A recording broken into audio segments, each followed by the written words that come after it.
इस वीडियो को शुरू करने से पहले मैं आप सभी को बता दूं कि ये वीडियो खास तौर पर उन लोगों के लिए है जो पहले कभी पबजी खेलते थे, खेल रहे हैं या फिर खेलने के बारे में सोच रहे हैं। बहुत सारे लोगों को पबजी खेलने की आदत लग चुकी है और लोग इसे बुरा भी मानते हैं, लेकिन आज हम उसी पबजी गेम से जिंदगी की कुछ ऐसी सीख सीखेंगे जो आपको पता होना चाहिए। जो लोग पबजी खेलते हैं उन्हें तो बहुत ही मजा आने वाला है, लेकिन जो लोग पबजी नहीं खेलते हैं वो लोग भी इस वीडियो को जरूर देखें, क्योंकि आपको सीखने को मिलेगा कि कैसे हर एक चीज से आप कुछ न कुछ जरूर सीख सकते हैं। हम सीखना शुरू करें उससे पहले यदि आपने हमारे नए channel Mahendra Dogne life coach को सब्सक्राइब नहीं किया है तो सब्सक्राइब करके बेल आइकन जरूर दबा लें। पबजी गेम से सबसे पहले आपको सीखने को मिलता है कि जीवन में हमेशा प्लानिंग बनाकर काम करें। जब भी आप प्लेन से जमीन पर उतरते हैं तो उसके बाद एक सर्कल बनता है। वो सर्कल धीरे धीरे छोटा होता जाता है और आपको उस सर्कल के अंदर रह के खेलना होता है, लेकिन कई लोग बिना प्लानिंग करके सर्कल से बहुत दूर उतर जाते हैं और उसके बाद वहीं पर एक दूसरे को मारते रहते हैं और उसके बाद वो ब्लू जोन में आकर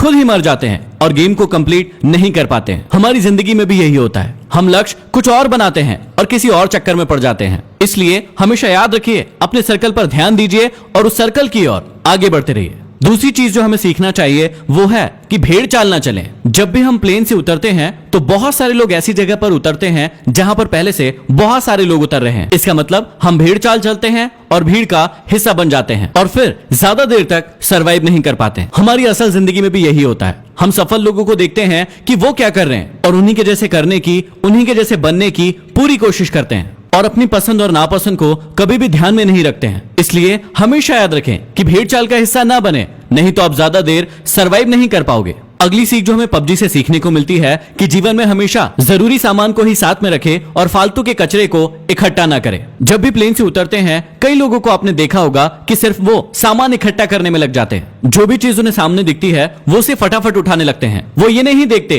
कि कौन सी चीज जरूरी है और कौन सी चीज जरूरी नहीं है। कभी कभी तो लोग ऐसा भी करते हैं कि बंदूक कोई और उठा ली और गोली कोई और ही उठा ली जो उस बंदूक में लगने ही नहीं वाली। अब इसी बात को अपनी जिंदगी से कनेक्ट कीजिए। दिन भर में आप बहुत सारे वीडियोस देखते हैं, बहुत सारी किताबें पढ़ते हैं और बहुत सारी चीजें सुनते हैं जो आपके लक्ष्य से बिल्कुल भी रिलेटेड नहीं है, लेकिन दिन भर आप उन सभी चीजों को अपने दिमाग में घुसाते जाते हैं। तो यहाँ हमें सीख मिलती है कि फालतू का कचरा इकट्ठा करने से अच्छा है कि जो चीज हमारे लक्ष्य के काम आए सिर्फ उसी चीज को हम अपने पास रखें। अगली चीज जो हमें पबजी से सीखने को मिलती है कि हमेशा टीम वर्क करें। जब भी हम पबजी खेलते हैं तो या तो अकेले खेलते हैं या फिर अपनी टीम के साथ खेलते हैं। जब भी टीम के साथ खेलते हैं तो हमें ऐसी ऐसी गालियां सुनने को मिलती है जो हमने पहले कभी नहीं सुनी है। अब इसमें कुछ लोग तो टीम का साथ देते हैं, लेकिन कुछ लोग टीम से दूर भागते रहते हैं। कुछ लोग तो ऐसे भी होते हैं जो अपनी टीम के बंदे को दूर से बैठकर मरता हुआ देखते हैं और उसे रिवाइव भी नहीं देते। ऐसी टीम ज्यादा समय तक नहीं टिक सकती है जो यूनिटी के साथ नहीं खेलती है। जैसे पबजी में यूनिटी का बहुत ज्यादा इंपॉर्टेंस है, वैसे ही हमारे जीवन में भी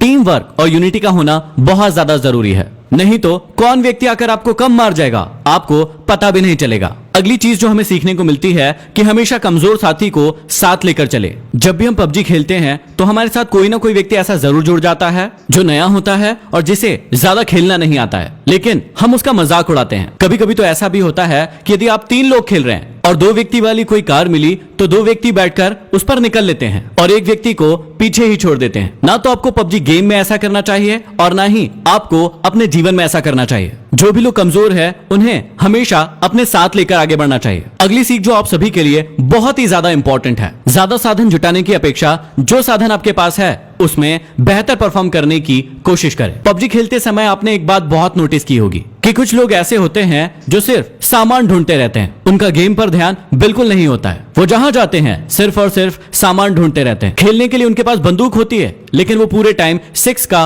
और 8 का स्कोप ढूंढते रहते हैं। उनके पास स्कारल बंदूक होती है, लेकिन वो पूरे टाइम कार 98 ढूंढते रहते हैं। और जब वो बहुत सारा सामान इकट्ठा कर लेता है तो सामने से एक ऐसा व्यक्ति आता है जो उसे छोटी सी गन से मार कर चला जाता है और उसका सारा इकट्ठा किया हुआ सामान लूट कर ले जाता है। इसलिए इस सीख को हमेशा याद रखिए, जो आपके खेल में भी काम आएगा और आपके जीवन में भी काम आएगा, कि ज्यादा साधन जुटाने की अपेक्षा जो साधन आपके पास है उसमें बेहतर परफॉर्म करने की कोशिश करें। अगली सीख जो बहुत ही ज्यादा जरूरी है कि हमेशा अपने आप को रिचार्ज करते रहें और हमेशा एनर्जेटिक बने रहें। आप सभी को बहुत अच्छे से पता होगा कि पबजी गेम में हेल्थ और ड्रिंक्स का कितना ज्यादा इंपॉर्टेंस है। समय समय पर यदि आप अपने आप को ड्रिंक नहीं पिलाएंगे, बैंडेज नहीं लगाएंगे तो आप बहुत ही जल्दी मर जाएंगे। ठीक इसी प्रकार से हमारे जीवन में भी होता है। हमें सिर्फ काम ही नहीं करते रहना है, समय समय पर अपने आप को रिचार्ज भी करते रहना है। अगली बहुत बड़ी सीख हमें पबजी से मिलती है कि शत्रु को कभी भी कमजोर ना समझे। जीवन में आपको कभी भी पता नहीं होता है कि सामने वाला शत्रु कौन है, उसके पास कितने साधन हैं, और ऐसा ही हमारे साथ पबजी में भी होता है कि उसके पास कौन सी गन है, उसके साथ कितने लोग हैं, उसके पास कितना